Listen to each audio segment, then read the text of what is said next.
மதுரை அவனியாபுரத்தில் நாளை நடைபெறவுள்ள ஜல்லிக்கட்டு போட்டிக்கான ஏற்பாடுகளை அமைச்சர் மூர்த்தி நேரில் ஆய்வு செய்தார். மதுரை அவனியாபுரத்தில் நாளை ஜல்லிக்கட்டு போட்டி நடைபெற உள்ளது. இதற்காக வாடிவாசல் தயார் நிலையில் உள்ளது. மேலும் வாடிவாசல் அருகே வீரர்களுக்கும் காளைகளுக்கும் அடிபடாமல் இருப்பதற்காக தென்னை நார் கொண்டுவரப்பட்டு தளத்தில் தயார் செய்யப்படுகிறது. வாடிவாசலுக்கு உள்ளே நுழையும் பகுதி வரை 10 அடி உயரத்திற்கு தடுப்புகள் அமைக்கப்பட்டுள்ளன. மேலும் அதிக காளைகளை தழுவி முதலிடத்தை பிடிக்கும் வீரர் மற்றும் சிறந்த காளையின் உரிமையாளர்களுக்கு வழங்கப்பட உள்ள 8 லட்சம் ரூபாய் மதிப்புள்ள கார் மற்றும் 9 லட்சம் ரூபாய் மதிப்பிலான டிராக்டர் ஆகியவை மேடையில் வைக்கப்பட்டுள்ளன. இந்த சூழலில் ஜல்லிக்கட்டு போட்டிக்கான முன்னேற்பாட்டு பணிகள் குறித்து அமைச்சர் மூர்த்தி நேரில் ஆய்வு செய்தார். மாவட்ட ஆட்சியர் பிரவீன்குமார், மாநகராட்சி ஆணையர் உள்ளிட்டோர் உடனிருந்தனர்.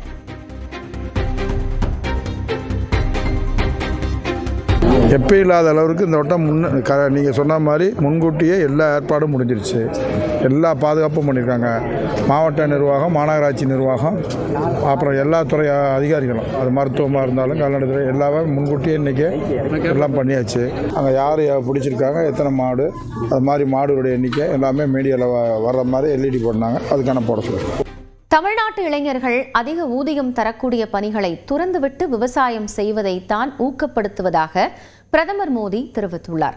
டெல்லியில் மத்திய இணையமைச்சர் எல் முருகன் இல்லத்தில் பொங்கல் விழா நடைபெற்றது. இதில் பிரதமர் மோடி, பாஜக மாநில தலைவர் நயினார் நாகேந்திரன், முன்னாள் தலைவர்கள் அண்ணாமலை, தமிழிசை சவுந்தரராஜன், நடிகர் சிவகார்த்திகேயன், ரவி மோகன், இசையமைப்பாளர் ஜிவி பிரகாஷ் உள்ளிட்டோர் கலந்து கொண்டனர். நிகழ்ச்சியில் பொங்கல் வைத்து சூரியனை வழிபட்ட பிரதமர் மோடி காளைக்கு மாலை அணிவித்து சர்க்கரை பொங்கலை வழங்கினார். பெருமை, நன்றியின் அளவு, உறவின் அழகு, மண்ணின் மனம், பண்பாட்டின் வண்ணம். பொங்கல் பண்டிகையை நம்மோடு இணைந்து கொண்டாடுவதற்காக நம்முடைய மாண்புமிகு பாரத பிரதமர் அவர்கள் இன்னும் சில நிமிடங்களில் விழா நிகழ்விடத்திற்கு வருகை தர இருக்கின்றார்கள் என்பதை மகிழ்ச்சியுடன் தெரிவித்துக் கொள்கின்றோம். நம்முடைய மாண்புமிகு பாரத பிரதமர் அவர்கள் பின்னர் பேசிய பிரதமர் மோடி வணக்கம் என தமிழில் கூறி தனது உரையை தொடங்கினார். தமிழர்களின் பண்டிகையான பொங்கல் இன்று சர்வதேச திருவிழாவாக மாறியுள்ளது என பிரதமர் கூறினார். இத்தகைய சிறப்பு வாய்ந்த பொங்கலை தமிழர்களுடன் கொண்டாடுவதில் மகிழ்ச்சி அடைவதாகவும் பிரதமர் குறிப்பிட்டார்.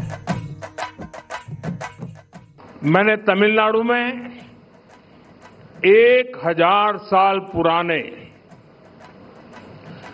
गंगईकोंडा चोलापुरम मंदिर में पूजा की. जब मैं पंबन ब्रिज के लोकार्पण के लिए रामेश्वरम गया था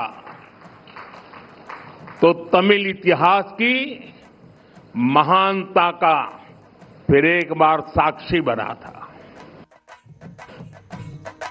தொடர்ந்து பேசியவர் இயற்கை, குடும்பம் மற்றும் சமுதாயத்தை சம அளவில் கவனிக்க வேண்டும் என்பதை பொங்கல் பண்டிகை கற்றுக் கொடுப்பதாக கூறினார். தமிழ்நாட்டு இளைஞர்கள் அதிக அளவில் விவசாயத்தில் ஈடுபடுவது மகிழ்ச்சி அளிப்பதாகவும் பிரதமர் தெரிவித்தார். मैं तमिलनाडु में नेचुरल फार्मिंग से जुड़े एक सम्मेलन में शामिल हुआ था, जहां मैंने देखा कि हमारे तमिल युवा कितना बेहतरीन काम कर रहे हैं. यानी प्रोफेशनल लाइफ की बड़ी बड़ी चीजें छोड़ करके वो खेत में काम कर रहे हुए मुझे मिले. मैं खेती से जुड़े अपने युवा तमिल मित्रों से आग्रह करता हूं कि वे सस्टेनेबल खेती में क्रांति लाने के इस अभियान का और विस्तार करें. உரையின் இறுதியில் தமிழில் பொங்கல் வாழ்த்து கூறிய பிரதமர் மோடி தமிழ் வாழ்க என்றும் குறிப்பிட்டார். பொங்கல் நல்வா கடத்துக்கல்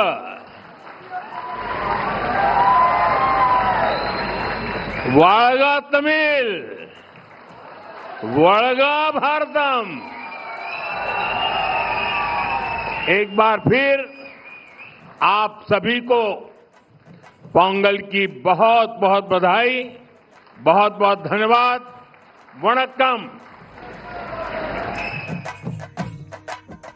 டெல்லியில் பிரதமர் மோடி பங்கேற்ற பொங்கல் விழாவில் செவிக்கும் விழிக்கும் விருந்து படைக்கும் வகையில் கலை நிகழ்ச்சிகள் நடைபெற்றன. மத்திய இணையமைச்சர் எல் முருகன் இல்லத்தில் நடைபெற்ற பொங்கல் விழாவில் பிரதமர் மோடி முன்பு இசையமைப்பாளர் ஜிவி பிரகாஷ், பாடல் பாடினார். ஜிவி பிரகாஷ் பாடிய திருவாசகத்தை பிரதமர் மோடி தாளமிட்டு ரசித்தார்.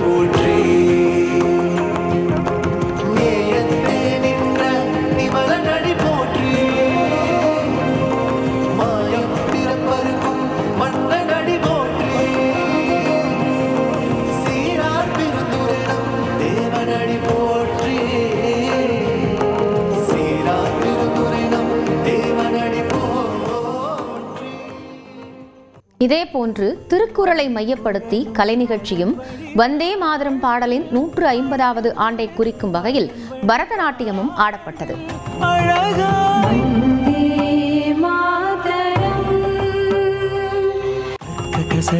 கற்பவை கற்ற பின் நிற்க அதற்கு தக கசடர கற்பவை கற்ற